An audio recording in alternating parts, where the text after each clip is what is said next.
तो अब जैसे इसीलिए मेरा हमेशा से मानना ये रहा है कि नॉलेज जो है वो पब्लिक डोमेन में होना चाहिए ताकि हर कोई उसको एक्सेस कर पाए।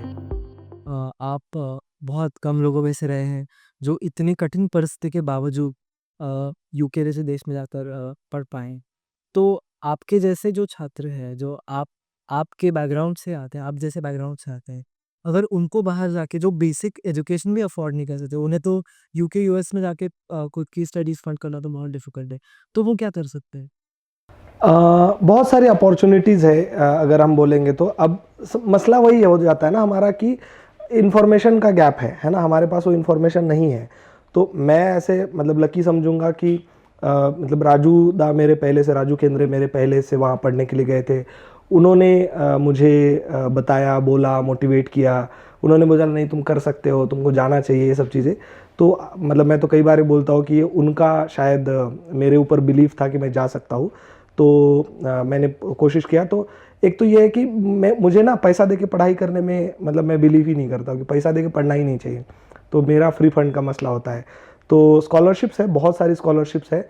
और जो आपने एक बात बोली ना कि मार्जिनलाइज कम्युनिटीज़ के स्टूडेंट्स के लिए क्या वे है, जो मतलब जिनका आइदर वर्नाकुलर बैकग्राउंड से जिनका पढ़ाई हुआ है और ये सब चीज़ें, या जो गांव देहात से बिलोंग करते हैं, मैं तो बोलता हूँ ना कि ये उन लोगों के लिए ना ज़्यादा आसान है ना। इसका कारण ये है ना कि देखो दुनिया किस बात पे काम कर रही है, दुनिया डेवलपमेंट पे काम कर रही है। डेवलपमेंट किसका हो रहा है? तो भाई मार्जिनलाइज कम्युनिटीज़ का ही डेवलपमेंट हो रहा है, अंडर प्रिविलेज का ही डेवलपमेंट हो रहा है ना। मतलब जो डिस्कोर्स में बात हो रही है, अब एक्चुअल में वो पॉलिटिक्स से वो उस पाइपलाइन से पार होके क्या हो रहा है वो एक अलग डिबेट का बात है। बट अगर हम बोलेंगे तो पूरा दुनिया जो सस्टेनेबल डेवलपमेंट की बात कर रही है, तो अब सस्टेनेबल डेवलपमेंट में वो बोल रहे हैं कि क्लाइमेट है या जेंडर इक्वालिटी है, तो ऑब्वियसली वो वुमेन्स की बात कर रहे हैं, मतलब बेसिकली वो जेंडर इक्वालिटी की बात कर रहे हैं। तो जो मार्जिनलाइज कम्युनिटीज़ है वहाँ पे भी ये सब गैप हमको दिखता है। वो बात करें जीरो हंगर की, तो हम ही माने मार्जिनलाइज कम्युनिटीज़ का ही लोग हैं जो हंगर से जूझ रहे हैं। तो पूरी दुनिया जो बात कर रहा है वो हमारे ऊपर ही कर रही है। तो हम जैसे लोगों को, या अगेन जो मार्जिनलाइज कम्युनिटीज़ के स्टूडेंट्स है या युवा है, जिनको बाहर जाके पढ़ना चाहिए या इवन इन जनरल यहाँ पे भी पढ़ना चाहिए। वो बहुत उनकी पढ़ाई आसान हो सकती है अगर हम उसको पढ़ाई ना माने, उसको हम ये बोलेंगे कि ये हमारे ही लाइफ का। जैसे मैं वहाँ गया, मैंने क्या किया, मैंने ईस्टर्न मध्य प्रदेश के क्रॉप के ऊपर क्लाइमेट वेरिएबिलिटी का क्या क्या इम्पैक्ट हो रहा है इसकी पढ़ाई की। मैंने वहाँ नर्मदा नदी के ऊपर जो डैम बन रहा है या जो पूरा नर्मदा डेवलपमेंट प्रोजेक्ट है, उस प्रोजेक्ट का लाइवलीहुड के ऊपर क्या इम्पैक्ट हो रहा है, क्लाइमेट के एनवायरनमेंट के ऊपर क्या इम्पैक्ट हो रहा है इसकी पढ़ाई की। तो ये सब चीज़ें तो मैंने क्या पढ़ा है, तो मैंने अपने ही बारे में, अपने ही लोगों के बारे में पढ़ा है। तो कई सारा स्कॉलरशिप्स है, कई सारे क्या बोलते हैं अपॉर्चुनिटीज़ है। जैसे चेवनिंग जैसा स्कॉलरशिप जो फुल्ली फंडेड है, आपका कॉमनवेल्थ शेयर्ड है, कॉमनवेल्थ मास्टर्स है, फिलिक्स है, आपका उसके बाद क्या बोलते हैं उसको, रोड्स जैसा स्कॉलरशिप है, अलग अलग यूनिवर्सिटी के खुद के स्कॉलरशिप है। तो कई सारी अपॉर्चुनिटीज़ है। मेरा एक दोस्त है जो वाटर सैनिटेशन में, वो इंडिया का पहला स्टूडेंट था जो वो स्कॉलरशिप जिसको मिली और वहाँ पढ़ने गया। तो ऐसे बहुत सारे स्कॉलरशिप है। समस्या ये है कि हमको वहाँ तक पहुँचाएगा कौन। तो अब जैसे इसीलिए मेरा हमेशा से मानना ये रहा है कि नॉलेज जो है वो पब्लिक डोमेन में होना चाहिए ताकि हर कोई उसको एक्सेस कर पाए, है ना। तो इसलिए मैं अभी वोकली, हम लोग सोशल मीडिया पे बोल रहे हैं, सोशल मीडिया पे लिख रहे हैं। राजू दा और हम लोग ग्लोबल स्कॉलर प्रोग्राम के थ्रू लोगों को वहाँ तक पहुँचाने का कोशिश कर रहे हैं। तो ये सारी चीज़ें अभी धीरे धीरे जो हो रही है, शायद उस टाइम बस राजू दा अकेला गया था, फिर हम 10 लोग गए, अब शायद 20 लोग जाएंगे। तो एवेन्यूज़ बहुत सारे, अपॉर्चुनिटीज़ बहुत सारी है। स्टेट गवर्नमेंट, इंडियन गवर्नमेंट की भी कई सारी स्कॉलरशिप है, हालांकि वो एक अलग टॉपिक है। वो बहुत ही, मेरे लिए वो एक डिबेटेबल टॉपिक है कि उन स्कॉलरशिप को अप्लाई करना चाहिए, नहीं करना चाहिए। बट ये तमाम स्कॉलरशिप्स उसमें है जिससे हम वहाँ तक पहुँच सकते हैं। हमको बहुत ज़्यादा पैसा लगेगा ऐसा बात नहीं है, कम पैसे में। मैं तो अपना बोलता हूँ कि मैं 0 पैसे में पढ़ने के लिए गया। और तो ये सारे एवेन्यूज़ है। बस ये है कि हमको एक कदम आगे बढ़ाना पड़ेगा, हमको बोलना पड़ेगा कि हम कैपेबल हैं, हम जा सकते हैं। वो हिम्मत हमको दिखानी पड़ेगी और हमारी स्टोरी हमको उस तरीके से लोगों के सामने रखनी पड़ेगी कि why I should be there, मतलब why I am a deserving candidate. अब कई लोग ये होते हैं कि अरे हमको कहाँ मिलता है। कई लोग ये भी बोलते हैं इसको मिला क्योंकि रिजर्वेशन के कारण मिला होगा, या इसको मिला क्योंकि इसका बहुत बड़ा जान पहचान होगा, इसको मिला। ऐसा है नहीं है। आप अपना थॉट जो है, आप अपना फ्यूचर एम ब्लूप्रिंट ही आप रखिए, तो चीज़ें आसान हो जाती है। आपने इनफैक्ट आपके टेड टॉक में मैंने सुना हुआ है कि malnourishment is a big challenge for people, for specially for children in villages.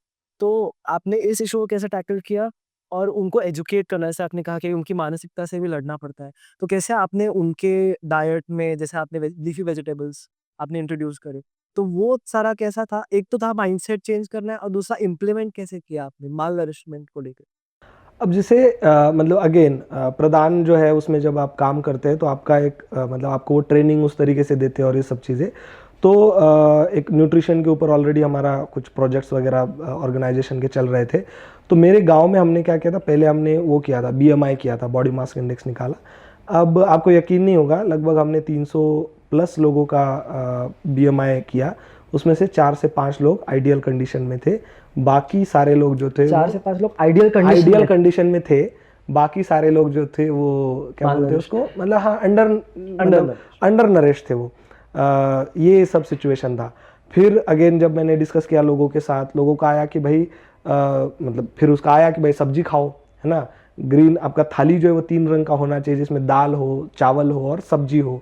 तो ये सब होना चाहिए। अब लोगों ने बोला कि भैया सब्जी मार्केट से तो खरीद नहीं सकते, उतना परचेसिंग कैपेसिटी ही नहीं है। फिर आया कि घर पे लगाओ सब्जी, तो बोले कि पानी नहीं हमारे पास। तो फिर किचन गार्डन जैसा एक छोटा कॉन्सेप्ट हमने इंट्रोड्यूस करने का कोशिश किया गांव में। और उस मतलब वो टाइम था, उस साल 2019 की बात होगी, 2020 की बात है। तो 2020 में हमने गांव में लगभग आउट ऑफ 60 घरों में हमने न्यूट्रिशन गार्डन या किचन गार्डन जिसको बोलते हैं, जो घर में बैकयार्ड में छोटा मतलब 4 ही पौधा आप टमाटर का लगाइए, 4 ही पौधा आप बैंगन का लगाइए, 2 पौधा आप खीरा का लगाइए, है ना, 4 पौधा आप मिर्ची का लगाइए, क्योंकि मतलब फैमिली जो है मतलब 5-6 लोगों का फैमिली है। तो ये सब चीज़ें करके हमने, अब लोगों को जब ये चीज़ें हम बता रहे थे तो अगेन चैलेंजेस वही, पानी नहीं है। तो घर के पीछे जहाँ आप बर्तन मांज रहे हैं वहाँ पे थोड़ा कम पानी में चीज़ें हो जाएगी, कुछ स्ट्रगल आपको करना पड़ेगा ऑब्वियसली। बट ये पहला जो ट्रेलर फुलझर दीदी के यहाँ हुआ और एक मैसिव स्केल पे हमने सब्जी बेची, तो लोगों को इसमें बड़ा मज़ा आया। लोगों, अब ये होता है ना कि लोगों को आप ज्ञान मत दो, है ना, जब जहाँ पे आप लोगों को ज्ञान दोगे ना वहाँ पे दिक्कत हो जाता है। और हमारा क्या होता है कि हम करते कुछ नहीं, हम लोगों को बस बताना। तो आपको लोगों के साथ खड़ा होना पड़ेगा। आपको जैसे मान लीजिए गांव में पानी नहीं है ना, तो जब मैं गांव में रहा, जैसे गांव में पानी नहीं है, तो ये मेरे पास ये भी ऑप्शन था कि मैं मोहगांव में रहूँ, जहाँ पे 30 रुपए का एक ठो वो क्या बोलते हैं उसको, कैन आता है पानी का, अपने घर में मैं आराम से रहूँ, अपने घर में पानी का टंकी है, नल खोलूँ, अपना नहाऊँ। बट उस टाइम भी मैंने मैक्सिमम टाइम जो है वो गाँव में बिताया। जब दीदी 3 किलोमीटर पानी के लिए जाती थी, आई वॉकड विद दैट दीदी for 3 kilometre to get a water. जब दीदी मतलब मैं आपको वीडियो दूंगा, आप वो दिखा सकते हैं, दीदी जो है कटोरी से जब पानी भर रही है, तो मैं 12-12 घंटे उनके साथ वहाँ पे रहा। तो जब लोगों को ये एहसास होता है ना कि ये अलग नहीं है कोई, ये हम में से ही एक है। जैसे 15 अगस्त का टाइम था, वहाँ पे स्कूल में दूसरे दिन खीर पूरी बनाते हैं, वो उनके लिए बहुत बड़ी बात होती है, क्योंकि दाल चावल आम खाना है वहाँ का। तो जिस घर में मैं था वो मिड डे मील सप्लाई करती थी दीदी, उनके घर में मैंने मतलब 3 बजे से ही पूरियाँ छानना शुरू कर दी। मतलब तो घर पे दीदी काम कर रही थी, मैंने भी पूरियाँ छानना, क्योंकि आदत थी, पहले कैंप में खाना बनाता था तो कर दी। तो यहाँ वहाँ पे पूरा ऐसे तेल उड़ गया था, पूरे गांव में बात फैल गई, अरे वो जो लड़का आया था वो जल गया तेल से, लड़का आया था जल। तो लोगों ने मतलब लोगों को ये बहुत चीज़ें अच्छी लगी। मैं उनके साथ नहाता था गांव में, उनके साथ ही रहता था, दीदी के साथ वॉक करना, दीदी के साथ खेत में काम करना, मतलब उनके बच्चे संभालना। ऐसे जब उनको लगेगा कि ये हम में से ही कोई है, ही और शी जो भी है, ये वन ऑफ द मतलब हम में से है, तब जाके लोग आप पे विश्वास करेंगे। तो जब मैंने लोगों को बोला कि अच्छा ये करते हैं, तो मैंने लोगों को ये कभी नहीं बोला कि तुम करो। अगेन बाबा ने मतलब जब अगर आप कभी जाएंगे मेलघाट बाबा के यहाँ, तो वो आपको कभी नहीं, आप 1-2 दिन रुकेंगे, जैसे मान लीजिए आप बैठे, हम सब लोग ऐसे दरी पे बैठे और उठ के हम लोग चले गए, वो आपको कभी नहीं बोलेंगे अरे दरी उठाओ, खुद उठाएंगे, है ना। अब जब इंसान खुद उठाना शुरू कर देता है, जब हम देखते हैं तो हम भी जाके उनका हेल्प करते हैं, हम उठाते, हम बोलते रहने दो आप। तो ये वहाँ से सब चीज़ आई थी। तो इसलिए फिर मैंने लोगों के साथ रहना पसंद किया, लोगों के साथ काम करना पसंद किया, इसलिए माइंडसेट चेंज करने में दिक्कतें आई। पेट्रियार्की बहुत बड़ा रोल था, बट हमारी दीदियाँ बहुत स्ट्रांग थी उसमें। जैसे वहाँ पे ट्राइबल कम्युनिटी वहाँ पे दीदियों को मतलब विमेंस को डिगिंग करना, मतलब ज़मीन खोदना अलाउड नहीं है ट्रेडिशनली, या उनका जो कल्चर है। हमारे गांव में दीदी ने ज़मीन खोदा पहली बार, क्योंकि मतलब जब मैंने बोला कि नरेगा का काम जो है वो बाय रूल होगा, तो गांव के मेल मेंबर ने काम करने से मना कर दिया था। गांव के मेल मेंबर बोले कि हम काम नहीं करेंगे। दैट टाइम गांव की दीदी थी, बुधिया दीदी ने पहली बार गैती उठाया और दीदी ने ज़मीन खोदी, और तब से गांव में महिलाएं ज़मीन खोदना शुरू कर दी। मतलब ऐसे बहुत सारे वो है जो गांव के लोगों ने किया। तो माइंडसेट बदलने में मुझे ज़्यादा दिक्कत नहीं आई, क्योंकि मैं उन्हीं के साथ रहने लगा था। My other question to you is how organized are women? कि अगर जैसे आपने कहा आपकी दीदियों ने मदद करी, फिर मर्दों ने नहीं करी, बाद में जो भी एक तसल तसल क्लियरली जो औरतें थी वो संगठित थी, तो वो कितना योगदान देती है नारी सशक्तिकरण में? क्योंकि वो उनके हर दिन के उनके वो स्ट्रगल्स हैं, चाहे काम के बारे में हो, चाहे जीवन के किसी भी मामले पे हो, उनका वो अपना एक स्ट्रगल होता ही है। तो वो किस तरह से लड़ती हैं उनसे, और क्या वो will we see a time when there won't be any inequality between men and women? ये ना बहुत ही इंटरेस्टिंग सवाल पूछा है आपने, क्योंकि ये सवाल ना मैं ग्लोबल लेवल पे पिछले 1 साल से डिस्कस कर रहा हूँ, और पिछले 1-2 सालों से मेरे दिमाग में चल रहा है। अब हो क्या रहा है ना, ये एनजीओ सेक्टर में या सरकारी सेक्टर में हर किसी को विमेन एम्पावरमेंट करना है ना, हर किसी को विमेंस को आगे लाना है। तो सबसे बड़ा दिक्कत ये हो रहा है ना विमेंस को आगे लाने में, एक तो वो पहले से ही प्रेशराइज है, उसको सुबह उठना है, उसको घर के काम करने हैं, खेत जाना है, फिर खेत से आके फिर से घर के काम करने हैं, उसको अपना किसी का रिश्तेदारी में जाना है, सारा सोसाइटल प्रेशर जो है विमेंस के ऊपर है। ऊपर से आप बोल रहे हो उसने जो है वाटर के लिए भी काम करना चाहिए, उसने जो है न्यूट्रिशन के लिए भी काम करना चाहिए, उसने जो है पेट्रियार्की दूर करने के लिए भी उसी ने काम करना, तो विमेन करेगी क्या क्या, है ना। तो अब हमको ना, अब एक तो मतलब एक ये चीज़ है, तो विमेंस को हम कितना प्रेशराइज कर रहे हैं, ये एक बहुत बड़ा सवाल है। तो इस इंस्टेड ऑफ लाइक मतलब विमेंस के ऊपर और कितना हम काम करें, इसके साथ साथ मेंस के ऊपर हम कितना काम करें, ये अब एक बहुत बड़ा चैलेंज, स्ट्रगल, या एक बहुत बड़ा डिस्कोर्स, हमको एक बहुत बड़ा डिबेट हमको शुरू करने की ज़रूरत है कि वाई विमेन, मतलब उन्हीं के साथ काम क्यों करना है। मतलब आई डोंट नो, अब ये इस पे बहुत बड़ा मतलब जेंडर के ऊपर बहुत दुनिया में बड़का बड़का लोग बहुत लिखा है, बहुत बात किया है, मैं तो कुछ भी नहीं हूँ, बट ये मेरा सिंपल थ्योरी है कि जो ग्रेविटी का लॉ कहता है कि आज के पोजीशन में विमेन जो है वो इस मतलब मैन यहाँ पे है, विमेन यहाँ पे है, नीचे से ऊपर जाने में आपको फोर्स लगता है, ऊपर से नीचे आने में कम शक्ति लगती है। तो मेंस जो ऊपर है उसको अगर हम समझाएंगे, उसको नीचे लाने में आसानी हो सकती है, तो उसको हमको एजुकेट करने की बहुत ज़्यादा ज़रूरत है। तो अच्छा, दूसरा आपका ये सवाल था कि विमेंस ऑर्गेनाइज वहाँ पे कैसे हुए या थे। तो अगेन, आप ज्ञान मत दो, आप उनके पास जाके बैठो, मतलब आप जैसे मैंने ना, मेरे बहुत और भी काम थे, जैसे दमन पानी छोड़ के और भी मैं गाँव में मुझे काम करना था। मैं दमन पानी में ना ऐसे फालतू चक्कर लगाता था गाड़ी के, और दीदी क्या हाल, यही डिस्कशन का मतलब दीदी के पास जाके मैं ये नहीं बोलता था, अरे दीदी सब्जी कब लगाओगे, आपकी सब्जी को पानी नहीं दिया गया, दीदी ये आप पौधा कब लगाओगे, दीदी नरेगा का काम, ना जाके दीदी क्या हाल, भैया क्या चल रहा है आजकल, बस इतना ही। तो वो जो है मतलब उनको ऑर्गेनाइज करने में वो एक चीज़ बहुत काम आती है। दूसरा, आप उनके साथ जब खड़े रहते हो, जैसे मुझे याद है पहला इंटरवेंशन जो गांव में मैंने किया था दमन पानी में, हमारे गांव में रोड नहीं था, तो हमने रोड बनवाया था लगभग 1-1.5 किलोमीटर का, मुर्रम पत्थर डाल के। तो हुआ ये था कि हमने बोला 10-15 दिन मैंने गांव में मोबिलाइजेशन किया कि श्रमदान करते, तो लोग भी हाँ बोले, सब ओके बोले। तो दूसरे दिन तय हुआ कि भाई करना है। उसके 2 किलोमीटर दूर हमारे सुरेंद्र रहते थे, मैं सुरेंद्र के घर पे ही रुका रात को। दूसरे दिन सुबह 7:30 बजे का टाइम तय हुआ था, हम 7 बजे से ही गांव में आए कि भाई लोग, मेरा विजुअलाइजेशन ये था कि लोग गैती फावड़ा लेके या तसला लेके चल रहे होंगे, और हम गांव में गए, गांव में कोई मतलब गांव में से कोई अपना दतून कर रहा है, कोई अपने अपने काम कर रहे हैं, उनको कोई लेना देना नहीं, है ना। अब ये था अब मैं यहाँ पे 2 चीज़ें कर सकता था। एक, मैं लोगों को जाके फिर से ज्ञान दे सकता था कि अरे यार हमने तय किया था, चलिए क्यों नहीं कर रहे आप, हम करते हैं, है ना, आपके लिए कर रहा हूँ मैंने सुरेंद्र ने और मैंने सिंपल सी बात की। हम 7:30 बजे का टाइम तय हुआ था, हमने 7:30 बजे वहाँ जाके गैती फावड़े से काम करना शुरू कर दिया। लगभग 8-8:15 बजे फुलझर दीदी और उसकी पोती या नाती जो है, उसकी बेटी की बेटी, वो वहाँ पे लेके आ गए 2 लोग, तो हम 4 लोग 11 बजे तक काम कर रहे थे। तो अब ये है ना, फिर लोगों गांव में पूरा बात फैल गया, अरे वो अकेला काम कर रहा है, वो लड़का अकेला काम कर रहा है घर से। फिर लोग आए, फिर जब बारिश भी आया ना तो भी हमारा काम बंद नहीं हुआ। हमने पूरा एक दिन में लगभग शाम को 7-7:30 बजे तक काम किया। बारिश आए, मतलब बारिश आए 29 सितंबर 2018 की बात है, बारिश आई, जो भी हुआ, हमने काम बंद नहीं किया, पूरा रोड हमने बनवाया, तब जाके गांव में पूरा गाड़ी आना शुरू हो गया हमारे, मतलब नॉर्मल व्हीकल आना जाना शुरू हो गया। तो ये सब आपको लोगों के साथ खड़े होना पड़ेगा। और इन टर्म्स ऑफ जेंडर आपको अब विमेंस के ऊपर काम कम करने की ज़रूरत है। बहुत काम हो गया है, बहुत काम हो रहा है, अब थोड़ा मेंस को एजुकेट करने मर्दों की की ज़रूरत मेंटालिटी बदलना है, बहुत ज़्यादा ज़रूरत है। आपके पिछले इंटरव्यूज़ में हमने देखा कि अगर सबसे ज़्यादा किसी व्यक्तिमत्व ने आपको इंस्पायर किया हो तो वो है बाबा साहेब अम्बेडकर। उनके विचारों से आप काफ़ी प्रभावित थे। वैसे तो हम एज स्टूडेंट्स उनके बारे में बहुत पढ़ते हैं, लेकिन उनके विचारों को अगर सच्ची में किसी ने जिया है तो आपने जिया है, आपने उनके सिद्धांतों पे अपने अपने जीवन को जिया है।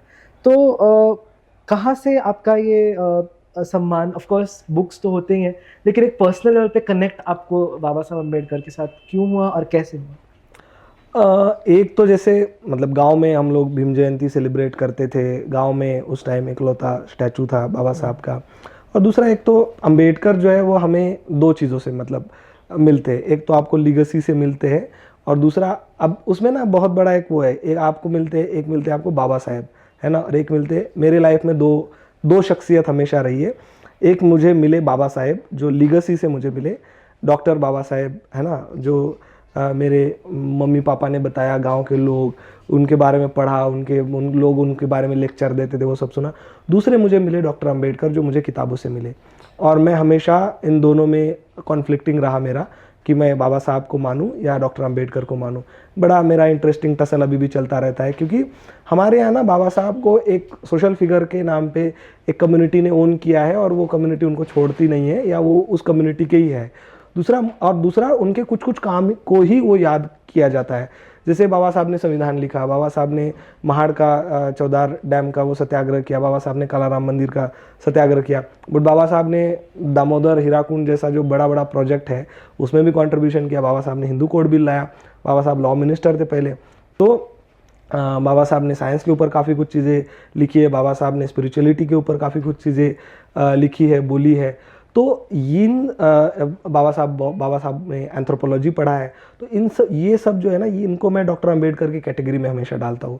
तो बाबा साहब का कुछ चीज़ें जो मुझे काफ़ी इंस्पायर करती थी वो यही थी कि जो मैं उनसे सीखा हूँ कि हमको बाबा साहब का लाइफ का जो चीज़ मुझे सबसे मतलब बेस्ट या मैं अडॉप्ट करना चाहता हूँ हमेशा से, वो है कि हमको पैरेलल लड़ाई लड़नी पड़ेंगी।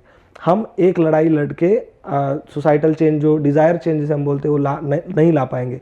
कि हम मतलब आंदोलन ही आंदोलन करेंगे तो चीज़ें नहीं बदलेगी, एक ये। और दूसरा, अगर हम सिर्फ जाके पॉलिसी मेकिंग में ही जाएंगे या हम स्टेट सरकार में ही जाएंगे तो चीज़ें बदलेगी। ये दोनों चीज़ें पैरेलल हमको करनी पड़ेगी। मतलब बाबा साहब ने विमेन कॉन्फ्रेंस, दलित विमेन कॉन्फ्रेंस ऑर्गेनाइज कराया, मतलब गांव की अब अगेन सो कॉल्ड अनपढ़ महिलाओं के साथ बाबा साहब वहाँ बैठते हैं, उनको सिखाते हैं, उनको समझाते हैं कि विमेन एम्पावरमेंट क्या है। एट द सेम टाइम बाबा साहब जो है वो गोलमेज राउंड टेबल कॉन्फ्रेंस में बाबा साहब जाके रिप्रेजेंट करते हैं, सेम टाइम में वो हिंदू कोड बिल लाते हैं। तो इस तरीके का पैरेलल सिस्टम जो है वो हमको लाना पड़ेगा। इस दोनों एंड पे हमको काम करना पड़ेगा अगर हम डिज़ायर चेंज चाहते हैं। बाकी बाबा साहब के बारे में मतलब हम क्या ही बोलेंगे, वो दुनिया उनके बारे में, उनके तमाम कामों को जानती है, समझती है। बट मेरे लिए जो अगेन बाबा साहब और डॉक्टर अंबेडकर जो है, तो एक बाबा साहब मुझे लगते हैं जो गांव के अनपढ़ से अनपढ़, छोटे से छोटे व्यक्ति को समझ में आते हैं। मतलब जो नहीं पढ़ा, जिसको कुछ नहीं पढ़ा, वो भी जय भीम बोल देता है, तो उसको बहुत ताकत आती है वो शब्द बोलने से। और ये बाबा साहब है। और एक डॉक्टर अंबेडकर है जिनको, जो इतने बड़े इंटेलेक्चुअल है, जिनको सिंबल ऑफ नॉलेज बोला जाता है, कोलंबिया ने उनको बोला, जिनका लंदन स्कूल ऑफ इकोनॉमिक्स जैसी यूनिवर्सिटी उनके बारे में पढ़ा रही है, जो एक ग्लोबली हर चीज़ में अंबेडकर का कंट्रीब्यूशन रहा है। तो ये दोनों अंबेडकर मुझे हमेशा से अच्छे लगते हैं। हमारा जो समाज है वो सालों से जातिवाद के शिकार में रहा है। मतलब काफ़ी हमने स्टोरीज भी सुनी है कि किस तरह का डिस्क्रिमिनेशन, जैसे they wouldn't be allowed to draw water from the wells, they were not allowed in shrines, ऐसे सब कुछ जो उनका डिस्क्रिमिनेशन था। तो ये एक जो अपने समाज को कंडीशन किया है सालों तक कि ये डिवाइड है, ये हायरार्की है, ये ऊपर है, ये नीचे है, ये सही है, गलत है। तो अभी इस कंस्ट्रक्ट से हम लोग आज़ादी के 75 साल मना रहे हैं अभी, तो कितना और टाइम लगेगा हमें सबको इक्वल लाने में और उस जो जातिवाद का जो ये श्राप था हमारे समाज पे, उसको उतारने के लिए हमें और कितना टाइम लगेगा?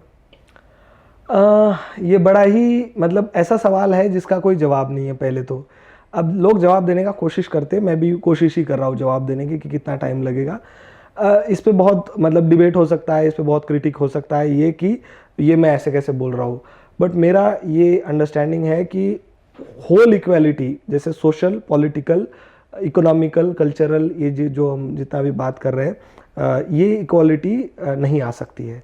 हम उस गैप को मतलब इनइक्वालिटी और इक्वालिटी के गैप को हम भले ही कम कर सकते हैं, क्योंकि जिस सोसाइटी में हम लोग रहे हैं ना सदियों से, मतलब कितना मतलब 5000 साल पुराना हमारी संस्कृति है। और कास्ट का भी अगर हम बात करेंगे तो अगर अच्छा सिर्फ कास्ट ही हमारा डिस्क्रिमिनेशन पॉइंट नहीं है ना, जेंडर भी हमारा डिस्क्रिमिनेशन पॉइंट है। जैसे मतलब अभी पुणे के ही हमारे एक महिला है जिनको शैलजा पाइक, जिनको दुनिया की बहुत बड़ी स्कॉलरशिप मिली है अभी 5-6 दिन पहले। तो उनका ही रिसर्च ये है, उन्होंने बोला है कि दलित हिस्ट्री $800,000 का ग्रांट। एग्जैक्टली।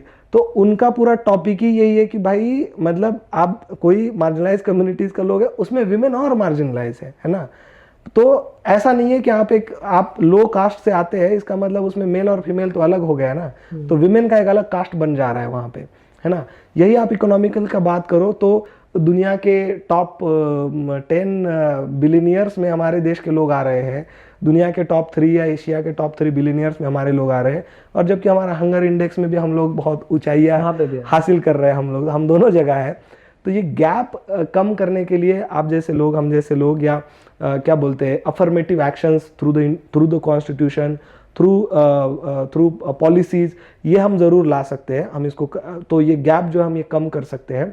बट वो होल सोल इक्वालिटी लाना जो है आज की डेट में, तो या जिस हिसाब से हम लोग, अगर हम आपने आज़ादी का जिक्र किया तो पिछले 75 सालों में जो हमने किया वो और हम 750 साल भी करेंगे, एक जीरो और भी लगा देंगे।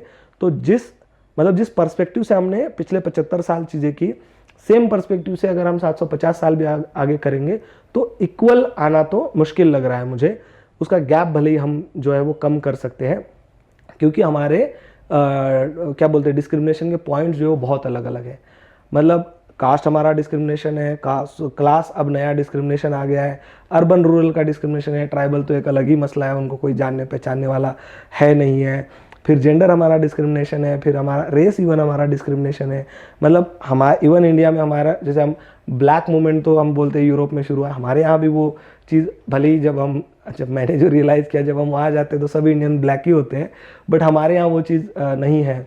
एजुकेशन एक बहुत बड़ा अब वो हो गया है कि कौन पढ़ा है, कौन पढ़ा लिखा नहीं है, कौन कौन से जॉब पे, मतलब क्या आजकल वो नया आ गया blue collar job, white collar job, है ना। तो ये भी एक डिस्क्रिमिनेशन का वो है। तो एंडलेस डिस्क्रिमिनेशन हमारे यहाँ है। उसको कम करने का जो पैरामीटर्स कुछ हम ला सकते हैं वो एजुकेशन, जैसे सबको एजुकेशन हो, एजुकेशन से काफ़ी हद तक हम उसको कम कर सकते हैं। अफर्मेटिव एक्शन से हम उसको कम कर सकते हैं। और दोनों एंड पे काम करने की ज़रूरत मुझे हमेशा से लग रही है। जैसे जेंडर के केस में मैंने बोला कि मेल और मतलब मेन और विमेन दोनों के ऊपर काम करने की ज़रूरत है, वैसे यहाँ पे भी ज़्यादा काम होता है कि मार्जिनलाइज को कैसे बाहर निकाला जाए। लेकिन यहाँ का जो अपर कास्ट है, यहाँ का जो अपर क्लास है, उसको भी हमको समझाने की ज़रूरत है कि क्या कॉन्टेक्स्ट हमारा रहा है, उसको भी हमको नीचे लाने की ज़रूरत है। दोनों एंड पे काम करने की ज़रूरत है। और दूसरा जो ये लोग कर रहे हैं, है ना, मतलब अब सारा, मतलब जैसे अगर हम मूवमेंट को भी देखेंगे तो अंबेडकर जब महाड़ का सत्याग्रह करते हैं तब उनको कौन सपोर्ट करता है, मतलब उनका मेजॉरिटी उनको जगह देने से लेकर के, इवन महात्मा फुले जब अपना स्कूल शुरू करना चाहते तो उनको जगह कौन, मतलब रिसोर्सेस ही जब अपर कास्ट के पास है तो ऑब्वियसली रिसोर्सेज वही प्रोवाइड करेंगे ना। तो लोगों ने वो रिसोर्सेज प्रोवाइड किए, अब हमको ना उसको अप्रिशिएट भी करना पड़ेगा। लेकिन आज जिस एक्सट्रीमिस्ट दुनिया में हम जी रहे हैं ना, वहाँ पे वो हम एक्सेप्ट नहीं कर रहे हैं। मतलब लिटरली मैं आपको मेरा पर्सनल एग्जांपल बता रहा हूँ। मैं जिस संस्थान में पढ़ा वो संस्थान पूरा, मतलब वो ब्राह्मण डोमिनेटेड संस्थान है, बट मैं वहाँ पे 7 साल तक रहा, मैंने कभी वहाँ पे डिस्क्रिमिनेशन फील नहीं किया, ना मेरे साथ हुआ, ना मैंने कभी ऑब्जर्व किया। अब जैसे वो संस्थान छोड़े हुए भी मुझे, मतलब 2013 में मैंने वो स्कूल छोड़ा, आज भी मैं वहाँ जाता हूँ, आज भी मुझे वो सब चीज़ें वहाँ मिलती है। अब कोई उसको टोकनिस्टिक रिप्रेजेंट, कोई ये भी बोल सकता है कि गांव में डिस्क्रिमिनेशन है, तुम्हारे साथ नहीं हुआ है, कोई ये भी बोल सकता है कि अभी भी डिस्क्रिमिनेशन है, मैं उसको मानता हूँ, मैं उसको एक्सेप्ट भी कर रहा हूँ। लेकिन सोसाइटी में कुछ लोग ये भी है जो उस डिस्क्रिमिनेशन के खिलाफ लड़ रहे हैं, even with in the upper class, upper caste. तो हमको उनको भी अप्रिशिएट करना पड़ेगा, जो कि आज के एक्सट्रीमिस्ट इसमें नहीं हो रहा है। तो लोग मुझे बोलते हैं तुम ब्राह्मण को गाली क्यों नहीं देते हैं? अरे भाई, जो अच्छा है उसको अच्छा ही बोलना पड़ेगा ना। मतलब कोई कास्ट गलत थोड़ी ना है। मतलब अगेन अंबेडकर जो बोलते थे, अगर हम उसको आसान मराठी में समझेंगे तो बाबा साहेब प्रत्येक वेळी म्हणत होते कि माझा लड़ा जो है, मेरी लड़ाई जो है वो ब्राह्मण से नहीं, वो ब्राह्मणवाद से है। वो जो इज़म है, वो जो आइडियोलॉजी है उससे है। अब वो आइडियोलॉजी यहाँ पे भी आ गई है, मार्जिनलाइज कम्युनिटीज़ में भी ब्राह्मण्यवाद आ गया है, उससे भी हमको लड़ना एक अलग लड़ाई बन चुकी है। तो इस लेवल का अलग अलग डिस्कोर्स डिबेट है और हर पर्सपेक्टिव पे काम करना पड़ेगा हम लोगों को। आपको क्या लगता है कि ये जो हमारी सिस्टम है, जो गवर्नेंस है, कहीं ना कहीं ये डिस्क्रिमिनेशन, जैसे आपने वीआईपी कल्चर की बात करी, आपको लगता है ये सिस्टम जिंदा रख रही है उस डिवाइड को, या जिंदा रखने की कोशिश कर रही है? क्योंकि और अगर कर रही है तो आप जैसे जो युवा है जो एक्चुअली ग्राउंड रियलिटीज को जानते हैं, why don't you join the system and why don't you like bring about the changes that you feel are important in this nation? हाँ, ये अभी ये हुआ ना कि मतलब आई डोंट नो, जैसे एक तो आप सिस्टम में जाना है तो दो तरीके हैं। एक तो आप पॉलिटिक्स में जाइए, या तो आप ये ब्यूरोक्रेसी में जाइए। एक तो ये हमारे यहाँ यूपीएससी का, एमपीएससी का बहुत बड़ा एक क्या बोलते हैं, बर्डन ही है लोगों के ऊपर। जैसे मैं इतना अब मतलब मेरा लाइफ डिसीजन हो चुका है, सब हो चुका है, मैंने काम किया 5-6 साल, मैं अब पढ़ के आया हूँ, अब मैं वापस काम करने ही जा रहा हूँ वहाँ पे। परसों के दिन मैं एक व्यक्ति से मिला, डॉक्टर है वो बहुत बड़े, उन्होंने मुझे बोला कि अब तुम यूपीएससी क्यों नहीं करना चाहते हो? मतलब क्या ऑब्सेशन है लोगों को सिस्टम में जाने का, आई डोंट नो। बट मेरे एंड से अगर मैं बोलूँ तो मुझे कभी वो ऑब्सेशन या मुझे कभी वो जचा नहीं वो सेक्टर। इसका अगेन मैं बाबा साहब को इसमें मानता हूँ, मतलब उनके थॉट्स का रोल मैं अपने लाइफ में मानता हूँ कि वो बोलते हैं कि लड़ाई आपको दोनों एंड से लड़नी पड़ेगी। या मैंने जो बाबा साहेब समझे वो यही समझे कि लड़ाई आपको दोनों एंड से लड़नी पड़ेगी। दूसरा, अगर आप पिछले आज़ादी के 75 साल का अगर आप जिक्र कर रहे हैं तो आप अगर ये समझेंगे कि मार्जिनलाइज रिजर्वेशन था हमारे यहाँ, पॉलिटिकल रिजर्वेशन है, मार्जिनलाइज कम्युनिटी से भी तो बहुत लोग गए हैं सिस्टम में, और इवन ब्यूरोक्रेसी में भी तो गए हैं, तो कितना चेंज हम ला पाए। तो हमको ना दोनों एंड से लड़ाई लड़नी पड़ेगी। एक हमको वहाँ पे भी जाना पड़ेगा, दूसरा हमको एक पॉलिटिकल लैंग्वेज में उसको प्रेशर ग्रुप बोलते हैं, तो वो प्रेशर लॉबी जो है, वो प्रेशर ग्रुप है, वो भी हमको बनाने पड़ेंगे जो सिस्टम को चेंज कर, जो सिस्टम को मजबूर करे पॉजिटिव चेंज लाने के लिए। तो मुझे लगता है कि मैं सिक्के का एक पहलू जो आपने बोला सिस्टम में जाना, मैं दूसरे पहलू पे हूँ, मैं दूसरे किनारे पे हूँ, जहाँ पे मैं लोगों के साथ खड़े होके मैं लोगों के साथ आगे जाने का कोशिश कर रहा हूँ सिस्टम को चेंज करने में। और पिछले 5-6 साल में जो मैंने काम किया है मध्य प्रदेश में ग्रास रूट पे, तो और इवन प्रदान के साथ, तो प्रदान भी एक सक्सेसफुल मॉडल मुझे लगा, और ग्रास रूट पे मैंने लोगों के साथ जो काम किया वो काम भी मुझे एक सक्सेसफुल मॉडल लगा, जहाँ पे हमने सिस्टम को चैलेंज किया और सिस्टम को हमने चेंज करने का कोशिश किया। मतलब जिस गांव में धमनपानी में 10-15 दिन का रोजगार गारंटी, मतलब MGNRGS का काम मिलता था, वहाँ पे 100 दिन पूरे हो करके लोग अब डिमांड कर रहे हैं ज़्यादा काम की। सिस्टम ने हमको उस तरीके से रिस्पॉन्ड किया। तो सिस्टम तो पहले से भी था वहाँ पे। अब जो पुश और पुल होता है, तो अगर सिस्टम की तरफ से चीज़ें नहीं हो रही तो लोगों की तरफ से उसको पुश करने की बहुत ज़्यादा ज़रूरत है। तो मैं ये मानता हूँ कि मैं सिस्टम में ही हूँ, बट मेरा सिस्टम थोड़ा सा अलग है। वो टॉप डाउन अप्रोच नहीं है, वो बॉटम अप अप्रोच है। आपकी बातें सुनते तो ऐसे लगता है कि अगर आपके जैसे युवा हमारे देश में हो और आपके जैसे लोग काम कर रहे हो, तो we have a long way to go, but we will fight this discrimination and we will come to a point जब हमारे समाज में समानता हो और हर नागरिक को अपने बेसिक फंडामेंटल राइट्स वो एक्सरसाइज करने का मौका मिले। बस आखिरी सवाल यही है कि आप अभी किन प्रोजेक्ट्स पे काम कर रहे हो, और आने वाले 10-15 सालों में आप अपने आप को कहाँ देखते हो? Where do you see yourself 15 years from now? तो जैसे एक तो था कि हाँ, यूके जाके ना बहुत बड़ा क्लैरिटी मिल गया कि लाइफ में करना क्या है, क्योंकि यहाँ का भी चीज़ें समझ में आ गया, वहाँ का भी चीज़ें समझ में आ गया। तो मैंने जो चीज़ें आपको बोली कि एक नॉलेज प्रोडक्शन में हम लोग कमी है अभी हमारे पास, नॉलेज प्रोडक्शन में बहुत बड़ा गैप हम लोग देख रहे हैं, और एक डिस्पैरिटी जो मुझे लगी कि what ever happening at the global level there is a huge gap, या स्लाइटली गैप बोल रहे हैं हम उसको, ग्रास रूट पे क्या हो रहा है इन दोनों चीज़ों में बहुत गैप है। तो मैं अपने आप को अभी जो देख रहा हूँ वो इस तरीके से देख रहा हूँ कि मैं उस गैप को कैसे कम कर पाऊँ। तो एक चीज़ है नॉलेज प्रोडक्शन और दूसरा है नॉलेज ट्रांसलेशन। तो मुझे लगता है आने वाला जो मेरा काम है, इवन लाइफ टाइम अगर मैं बोलूँ, तो वो इन दो चीज़ों पे है। एक तो जो नॉलेज हमारे पास है ऑलरेडी, उसको प्रोड्यूस करना, उसका नरेटिव, उसको नरेट करके ग्लोबल लेवल पे पहुंचाना, और जो ग्लोबल लेवल पे चीज़ें हो रही है उसको ग्रास रूट पे लाना। तो ये नॉलेज ट्रांसलेशन और नॉलेज प्रोडक्शन, इन दो चीज़ों में उसके वे जो है वो अलग अलग है। जैसे आपने अभी बोला, वो ज़रूरत के अनुसार हो सकता है बदलेंगे। मतलब अभी मेरे दिमाग में या अभी मेरा कोर इंटरेस्ट एरिया जो वो नेचुरल रिसोर्सेस है, लैंड रिसोर्सेस, या क्या बोलेंगे हम उसको, हाँ बेसिकली नेचुरल रिसोर्सेस राइट्स, ये मेरा अभी कोर एरिया है।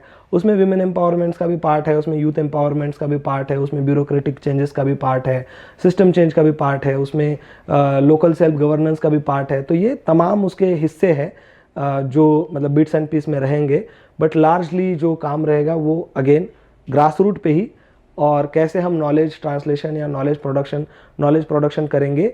और मेरी कोशिश ये रहेगी कि ग्लोबल लेवल पे वही बात होगी या वो बात होनी चाहिए जो चीज़ें एक्चुअल ग्रास रूट पे हो रही है। जो अगेन फैंसी वर्ड्स में बोला जाए तो जो डीकॉलोनाइजेशनल रिसर्च है उसको आगे कितना हम बढ़ा सकते हैं। और अगेन वापस जाके अभी तो मैं प्रदान ही ज्वाइन कर रहा हूँ, तो प्रदान के माध्यम से हम कितना ग्रास रूट तक पहुँच सकते हैं और कितना हम नॉलेज प्रोडक्शन में कंट्रीब्यूट कर सकते हैं, और कितना हम हेल्प कर सकते हैं ग्लोबल एजेंसीज़ को, जैसे IPCC, UNFCCC, even funding agencies है कई सारे, ये बिलियनियर्स लोग हैं जो फंडिंग कर रहे हैं। कैसे हम उनको बता सकते हैं कि ये ग्रास रूट रियलिटीज़ है और इसमें और आगे बढ़ने की ज़रूरत है।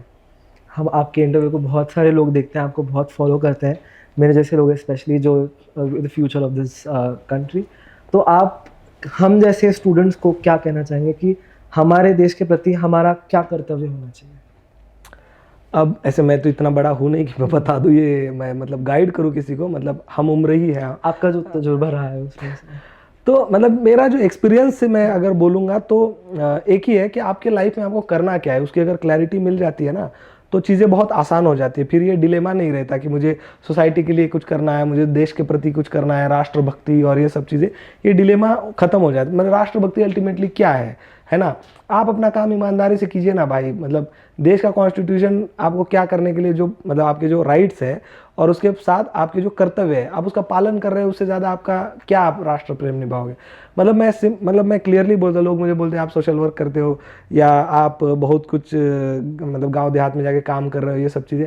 मैं बोलता हूँ भाई मैं अपना काम कर रहा हूँ, मेरे को उसमें मज़ा आ रहा है। तो मेरा तो सिंपल ये, मतलब मेरा जो सिंपल वो है कि एक तो लाइफ में आप क्लैरिटी रखिए कि आपको जीवन में करना क्या है, और दूसरा कि जो चीज़ें हमको अच्छी लगती है करने में, है ना, और जो उस कॉन्स्टिट्यूशन के अगेन दायरे में हम लोग कर सकते हैं, जो सोसाइटल दायरे में हम चीज़ें कर सकते हैं राइटफुली, वो आप कीजिए, ना डरिए किसी से, है ना। तो राष्ट्रभक्ति जो है ना, वो कुछ अलग चीज़ है नहीं। अपना काम ईमानदारी से, मतलब कोई सरकारी अधिकारी है, वो 10 बजे ऑफिस आ रहा है, अब यही राष्ट्रभक्ति है, उससे ज़्यादा क्या ही करेंगे। अब हमारे जैसे मेरा एक दोस्त है, तो हम पुणे में पढ़ रहे थे, तो उस टाइम की बात है, तो उस टाइम इतना अकल वकल था नहीं हम में। तो एक गांव में हम लोग गए थे, वहाँ पे कुछ रैली वैली चल रहा था, तो पूरा मतलब दोस्त की शादी थी किसी शायद, तो हम नाच वाच रहे थे, तो पूरा मतलब क्या डिहाइड्रेशन टाइप से हो गया, तो हम चिंगम खाने लगे। तो हमने चिंगम खाया और उसका रैपर मैंने फेंक दिया। अब वो रैपर लिटरली मतलब ऐसे था ना कि नाली में गिर गया, जहाँ बहुत बदबू है या जहाँ पे पूरा मतलब गटर है। अब मेरा एक दोस्त था, उसने मुझे वो रैपर उठाने के लिए बोला, भले ही वो नाली में गिरा है ना। अब वो रैपर उठाता तो और हाथ गंदे होते, लेकिन उसने वो रैपर उठाने के लिए बोला मुझे। अब इससे बड़ी राष्ट्रभक्ति और क्या हो सकती है ना। तो राष्ट्रभक्ति कोई बहुत बड़ा चीज़ है नहीं, या कोई देश के प्रति अपना क्या मतलब डेडिकेशन कोई बहुत बड़ा चीज़ है नहीं। अपना काम ईमानदारी से कीजिए, आपको जिसमें मज़ा आ रहा है वो चीज़ कीजिए। कोई मतलब तो क्या होता है, जब आप अपना काम जिसमें आपको मज़ा आ रहा है वो काम अगर आप कर रहे होते हैं ना, तो आपको मेंटल हेल्थ की इशू नहीं होती है, तो आपको मेंटल स्ट्रेस नहीं होता है।